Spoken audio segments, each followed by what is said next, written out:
automne huile.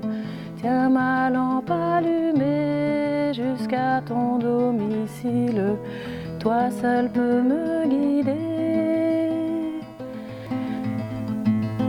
Allume dans mes yeux quelque chose de pur, quelque chose de toi que rien ne puisse éteindre, ni le poids du présent, ni l'avenir peu sûr, et que dans mon regard la clarté vienne poindre. Tiens ma lampe allumée, la flamme est si fragile. Ce soir je viens mendier ton pain, ton eau, ton huile. Tiens ma lampe allumée jusqu'à ton domicile. Toi seul peux me guider. Père Benoît, Père Antoine, quelle joie de se retrouver. Oui, c'est une grande joie de se retrouver pour nous deux, oui. Mais cette joie elle peut être contenue. On est tout seul dans une église vide. Comment vous vivez ce confinement? Comme tout le monde, hein? Comme tout le monde, difficilement quand même. Difficilement parce que ça fait un moment qu'on essaye de faire face à la pandémie. Pas nous, les médecins, les infirmières, mais on participe à l'effort par les gestes, par le rester chez vous. Et puis nous restons chez nous, au presbytère, on est 3 prêtres et un séminariste. Et là, par contre, on est dans une communauté, on essaye de vivre joyeusement la vie de tous les jours. Père Antoine, comment vous vivez le confinement? Moi, je vis le confinement très bien. J'ai tout à fait conscience d'être un privilégié. J'ai à la fois des temps en commun, que sont les repas, la prière, nous sommes 4, et puis en même temps, j'ai mon petit coin à moi où je lis, je prie, j'écris, j'écoute de la musique. J'ai bien conscience que je suis un privilégié. Je pense aux gens qui ont un appartement plus petit et qui ont des enfants en bas âge qu'il faut occuper, ou il faut surveiller la classe à domicile, ou bien alors à l'inverse, des gens qui sont seuls chez eux, ils n'ont jamais les temps conviviaux où on se retrouve. C'est vrai que là, maintenant, c'est dimanche de Pâques sans messe. Écoutez, c'est la première fois que ça m'arrive, ça c'est sûr. Et quant à le vivre, moi personnellement, je le vis difficilement, hein, parce que j'étais habitué à le vivre avec une communauté, avec un peuple, dans la prière partagée. Ben, aujourd'hui, oui, je le vis. Nous l'avons vécu ensemble en priant parce qu'on a un oratoire où on peut vivre les offices à 4. Mais est-ce qu'à 4 c'est suffisant? Et puis, bon, il y a le côté aussi espérance. Hein, on n'est pas complètement confiné, parce que cette prière-là, elle n'est pas confinée, même si on ne se rassemble pas, on sait qu'on est nombreux à prier. Et donc cela fait une sorte de communauté de prière de par le monde, parce que ce qui nous touche en France touche aussi l'Église tout entière, beaucoup de pays dans le monde. Pas de précédent, on n'a pas d'expérience historique, on n'a pas de point de comparaison, on n'a jamais vu ça, que la moitié de l'humanité est confinée. Une fête religieuse où on ne peut pas se rassembler, où on ne peut pas se réunir, c'est contradictoire. Je veux dire, le propre des fêtes, c'est de se réunir, le propre de la vie sociale, c'est de temps en temps d'être ensemble pour le manifester. Et moi, je le vois dans le fait qu'on a inventé une nouvelle liturgie qui consiste à venir aux fenêtres à 20h le soir et à faire du bruit. Alors, on ne peut pas se réunir pour faire des offices religieux, mais on a inventé une chose qui le remplace, c'est à 20h le soir, on fait du bruit pour dire qu'on est tous là et tous unis, même si on n'a pas le droit physiquement de se réunir. Mais enfin, une église vide le vendredi saint, ça ne va pas du tout, ça. Je ne sais pas bien comment je vis ça, je ne le vis pas bien du tout. Ici, sur la ville de Villejuif, dans notre communauté, peut-être que ça ne se voit pas, mais ça se vit. Il y a une communauté, une communion dans la prière. Tous les week-ends, à partir de vendredi, samedi, dimanche, les familles, les enfants du caté, les jeunes de l'aumônerie, on a une prière partagée qui commence par une lecture de la parole de Dieu, ensuite un petit commentaire et enfin un chant qui invite à à célébrer le Seigneur en chantant, en suivant ce qui a été enregistré sur YouTube. Et ça a été une belle initiative qui nous a amené petit à petit à créer une communauté de prière, au-delà même de ceux qui se retrouvaient ici dans l'église pour célébrer l'Eucharistie le dimanche. Parce que les voisins, l'apprenant, ils disaient tiens, on pourrait aussi se joindre à vous s'il faut juste prier depuis chez nous avant d'aller aux fenêtres applaudir les soignants. Et non, le dernier baptême, on l'a fait le 15 mars. Le 15 mars, le jour des élections. Et après, on a reporté les rassemblements. Et comme les baptêmes rassemblaient les gens, comme les messes rassemblaient les gens, on a reporté les baptêmes. Depuis le 15 mars, on a pu baptiser dans notre église. Et est-ce qu'on fait des enterrements? Et oui, on fait les enterrements. Et heureusement qu'on fait des enterrements. Donc, on respecte toujours la consigne de ne pas accueillir un grand public, moins de 20 personnes. On installe les gens de sorte qu'ils soient séparés de deux rangs, pour qu'ils soient au moins à 1 mètre l'un de l'autre. Et puis, on accueille les familles. Ils ne viennent pas nombreux, mais on a à cœur de les soutenir parce qu'on a même des témoignages de gens qui sont très heureux de voir qu'on est là.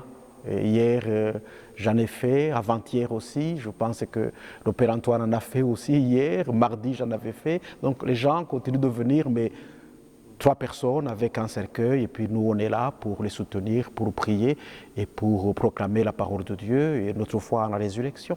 Faire des enterrements, des funérailles à l'église, mais c'est aussi assister les mourants quand ils meurent, donc être prêt à aller dans les hôpitaux quand c'est ouvert, quand c'est permis, et puis assister les familles qui sont très fortement éprouvées par le... Vous avez rencontré des personnes? Oui, tout à fait, oui.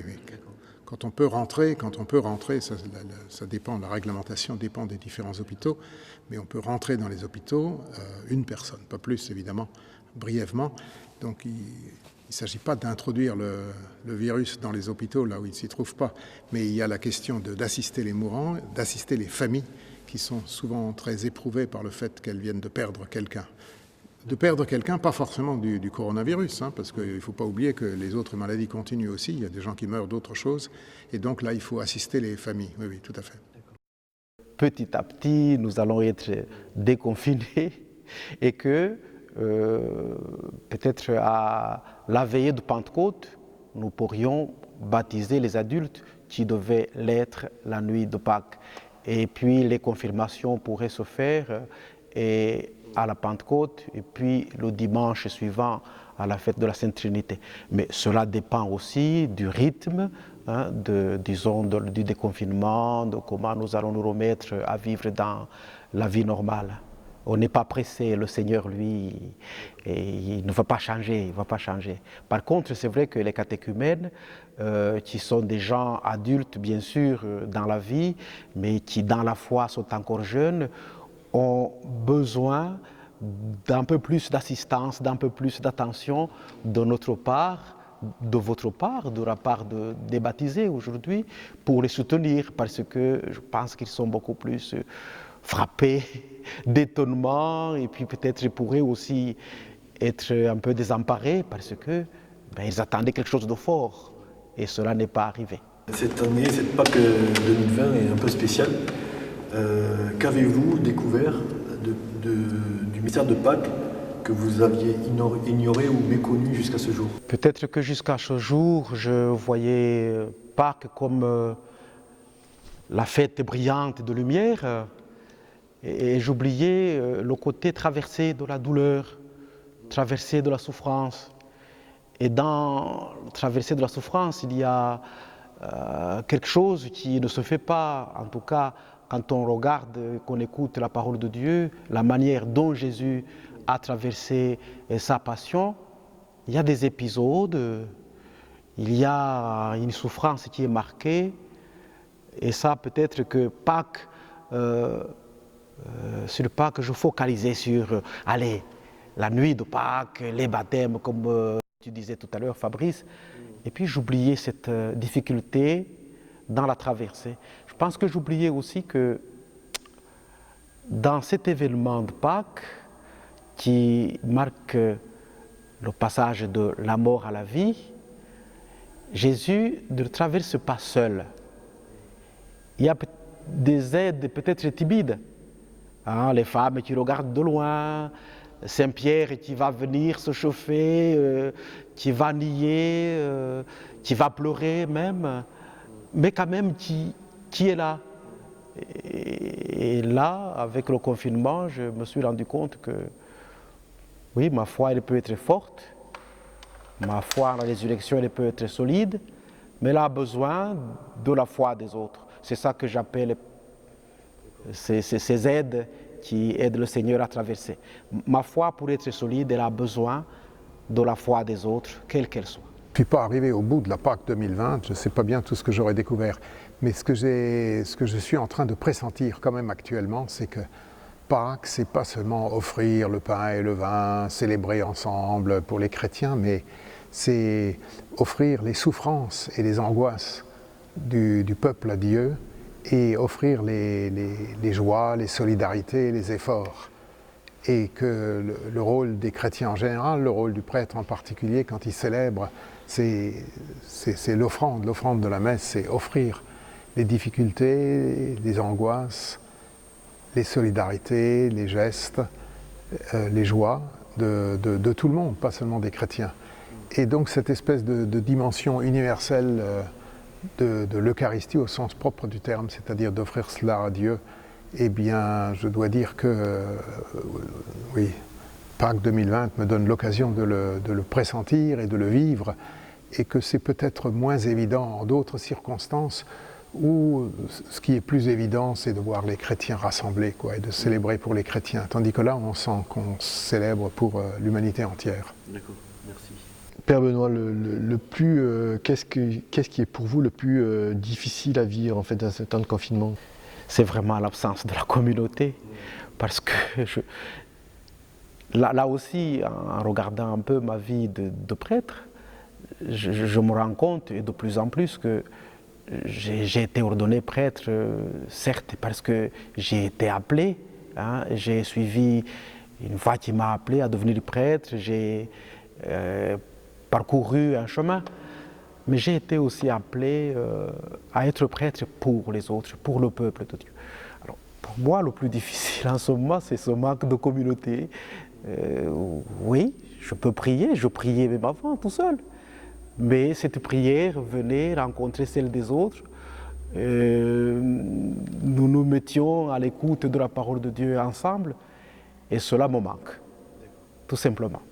Eh bien, le plus difficile à vivre, oui, c'est l'absence de rassemblement, la limitation des relations avec les autres personnes, le fait de ne pas pouvoir rentrer dans les hôpitaux et dans les EHPAD comme on veut, le fait que ces institutions sont bouclées. Je comprends bien qu'elles soient bouclées parce qu'il ne faut pas introduire le virus dans ces institutions où se retrouvent beaucoup de gens fragiles, mais je veux dire quand même, ces gens ne sont pas en prison, enfin...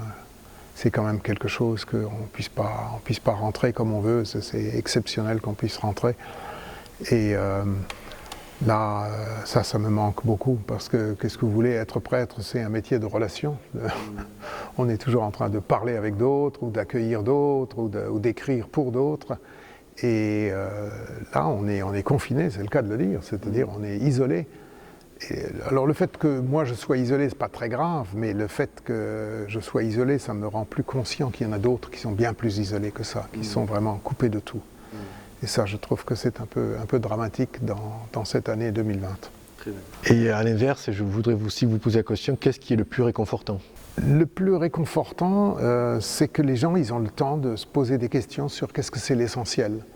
C'est-à-dire les gens, ils n'ont pas choisi de faire une retraite dans un monastère, ils n'ont pas choisi de faire un effort de carême surhumain, mais vraiment cette année, on a fait des efforts de carême surhumains, que personne, sans doute, je suis persuadé, même les meilleurs chrétiens, même les chrétiens les plus pieux, ne se sont jamais imposés des épreuves pareilles pour carême. Et donc, nous avons vécu un carême, et aussi les gens vont dans les monastères pour avoir le temps de réfléchir, enfin certains d'entre eux en tout cas. Eh bien là, on avait le monastère à domicile, réfléchir à domicile. Alors encore une fois, ce n'est pas le cas des mères de famille qui sont débordées. Mais tout le monde n'est pas mère de famille, il y a beaucoup d'autres gens qui sont isolés chez eux et ils ont eu l'occasion de réfléchir au sens des choses, comme dit le président de la République, ou bien de réfléchir à qu'est-ce qui est essentiel, puisque tout le reste c'est un petit peu tombé, c'est un peu abandonné ou mis entre parenthèses. Eh bien j'espère que pendant ce carême et cette Pâques 2020, on va avoir le temps de réfléchir à l'essentiel et ensuite de rebâtir un monde nouveau à partir de ce qui est essentiel et non pas à partir de ce qui est superflu ou annexe ou un peu dérisoire. Oui. Je pense, sans me tromper, que c'est une sorte de solidarité que nous avons vécue, que nous continuons de vivre, ne fût-ce que par le téléphone. Bon, je viens d'arriver à Villejuif, il n'y a pas longtemps que je suis ici, hein, donc je ne connais pas beaucoup de monde sur la ville, que ce soit ici, sur la paroisse Saint-Cyr, Sainte-Thérèse ou Sainte-Colombe, parce que Villejuif est une grande ville, mais de par les chrétiens eux-mêmes, de par ceux qui connaissent la paroisse, qui se posent même la question de qu'est-ce que nous devenons, ben on s'est mis à se téléphoner, à se donner des nouvelles de tel ou tel autre. Et cette solidarité dans la fragilité. Et alors, est-ce que vous auriez un message à adresser aux paroissiens? Celui que, je dirais, Jésus ressuscité adresse aux femmes qui sont venues au tombeau. Hein, il leur dit, n'ayez pas peur, hein, n'ayez pas peur, soyez sans crainte, vivez d'espérance. Puis il ajoute, allez comme un envoi, allez dire à mes frères qu'on se retrouve en Galilée. Et je trouve que c'est un bon message que je pourrais adresser aux Villejuifois, aux Villejuifoises, aux chrétiens, aux chrétiennes, à ceux avec qui je partage ces temps. Ben, disons de ne pas avoir peur, de se dire que les temps difficiles que nous sommes en train de vivre, nous allons les traverser comme le Christ a traversé la mort, et puis que nous avons senti une fraternité encore plus grande, une solidarité dans cette fragilité qui est nôtre aujourd'hui, et que donc cette fraternité grandisse entre nous et qu'on puisse en parler, en témoigner autour de nous. Ce serait mon message pour Pâques 2020 à ceux qui ont l'habitude de se rassembler dans l'Église pour fêter la résurrection.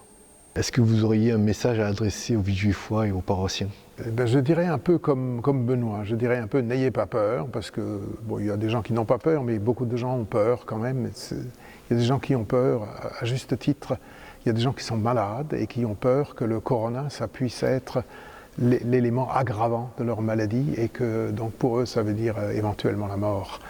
Donc je dirais volontiers oui, n'ayez pas peur, ceux qui sont malades mais aussi ceux qui ne sont pas malades ou qui sont plus jeunes, qui savent qu'ils ne vont pas en mourir parce que quand on a 20 ans ou 40 ans on ne va pas mourir du coronavirus, mais n'ayez pas peur de l'épreuve collective que nous traversons. Et je dirais aussi un peu le Christ ressuscité dit aux gens qui viennent au tombeau, je vous précède en Galilée. Dites à mes disciples que je vous précède en Galilée. La Galilée, ça veut dire un mélange de peuples, de nations, de races et de religions. Eh bien, je dirais, le Christ nous précède en Galilée. Et la Galilée, c'est ici à Villejuif. Ce mélange d'ethnie, de couleur de peau et de religion et d'origine ethnique et nationale. Eh bien oui, le Christ nous précède en Galilée, c'est-à-dire à Villejuif. Merci Fabrice. Ressuscitó.